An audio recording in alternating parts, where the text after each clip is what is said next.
Je m'appelle Guillaume Biarry, je suis étudiant en première médecine à l'université de Mons. Du coup, je voudrais insister sur le fait qu'il n'existe pas une seule méthode en fait. Personnellement, mes parents me disaient toujours d'étudier tous les jours, mais personnellement, je ne pouvais pas. Et j'étudiais plutôt intensément le week-end. Donc il n'y a pas de recette magique ou de méthode magique. Chacun sa méthode et il faut en essayer plusieurs avant de trouver la sienne. C'est ce que j'ai fait. J'ai essayé plein de trucs avant de trouver ma méthode. Si j'avais un conseil à donner pour les étudiants qui sont en réto, c'est de se préparer à l'avance à l'examen d'entrée.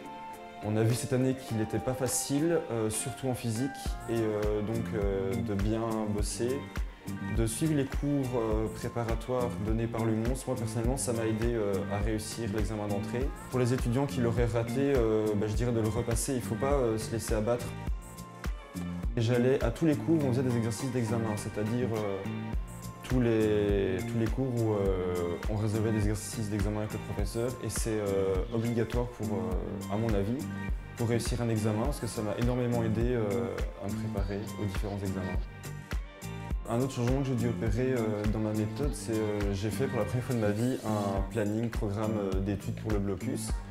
Au début, j'étais un peu sceptique, j'en ai jamais vraiment eu besoin, je pensais que c'était le genre de choses qu'on ne suit jamais et qui n'est pas utile. Sauf qu'en fait, c'est pas du tout le cas. Moi, ça m'a permis d'être à jour dans mon étude et je me voyais avancer, ce qui me motivait pendant mon blocus à toujours continuer et à être à jour jusqu'au jour de l'examen.